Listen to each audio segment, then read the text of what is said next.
Hi friends, welcome to WinNest Samayal. இன்றைக்கி நம்ம என்ன ரெசிபி பார்க்க போகிறோம் தெரியுமா?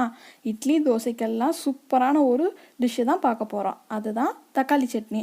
இந்த தக்காளி சட்னியை நீங்கள் வச்சிங்கன்னா வீட்டில் கொஞ்சம் கூட இட்லி மிச்சமே இருக்காது. அந்த மாதிரி அளவுக்கு சூப்பரான சட்னி இது. வாங்க இந்த சட்னி எப்படி பண்ணலாங்கிறது இந்த வீடியோவில் போய் பார்க்கலாம். அதுக்கு முன்னாடி நீங்கள் நம்ம சேனல் என்ன சப்ஸ்கிரைப் பண்ணலையா? சப்ஸ்கிரைப் பண்ணிட்டு அப்படியே எங்கள் பெல் ஐக்கானையும் ப்ரெஸ் பண்ணிடுங்க. வாங்க வீடியோக்குள்ளே போய் இப்போ பார்க்கலாம்.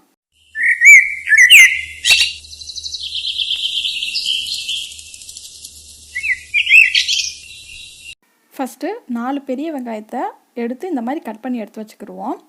அதுக்கப்புறம் 4 தக்காளியை எடுத்து இந்த மாதிரி கட் பண்ணி எடுத்து வச்சுக்கிடலாம். இப்போ நம்ம வதக்க ஸ்டார்ட் பண்ணிடலாம். கொஞ்சமாக எண்ணெய் ஊற்றி கடலெண்ணெய் நான் ஊற்றிருக்கேன். எண்ணெய் சூடானதும் ஒரு 2 டீஸ்பூன் அளவுக்கு உளுந்து ஆட் பண்ணிக்கலாம். உளுந்து ஆட் பண்ணிவிட்டு அது நல்லா ப்ரௌனாக வர வரைக்கும் நம்ம வறுத்துக்கலாம். இந்த உளுந்தை நம்ம வறுக்கும்போது வீடே ரொம்ப கமகமக்கிற ஸ்மெல் அடிக்கும். பாருங்கள், நல்லா பொரிஞ்சிருச்சு.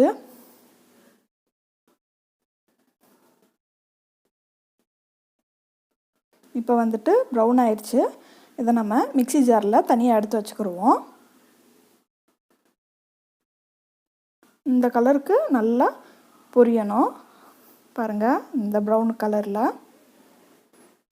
ஒரு 4 வரமிளகாய் எடுத்து அது எண்ணெயில் போட்டு சூடாகிற வரைக்கும் நம்ம வறுத்தா போதும். ரொம்ப வறுக்க வேணாம். சூடாயிருச்சு. இதை நம்ம மிக்ஸி ஜாரில் மாற்றிக்கிடலாம். பாருங்கள், இப்போ நம்ம கட் பண்ணி வச்சுருக்கிற வெங்காயத்தை ஆட் பண்ணிக்கிடலாம். ஆட் பண்ணி வதக்கி விட்டுக்குருவோம்.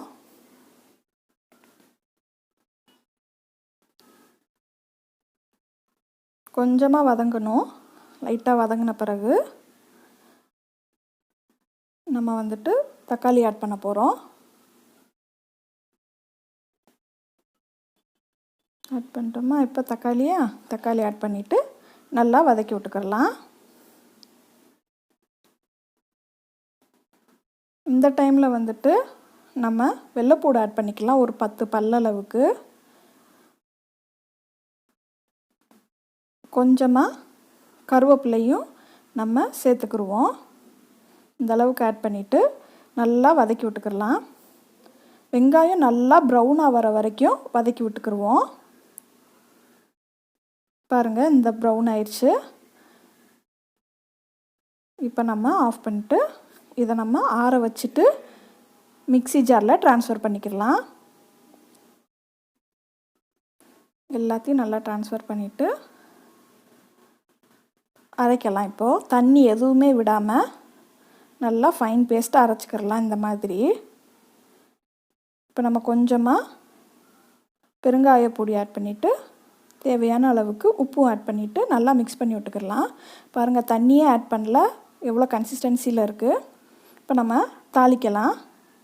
கொஞ்சமாக கடலெண்ணெய் ஆட் பண்ணிவிட்டு கொஞ்சம் கடுகு ஆட் பண்ணிக்கிடலாம்.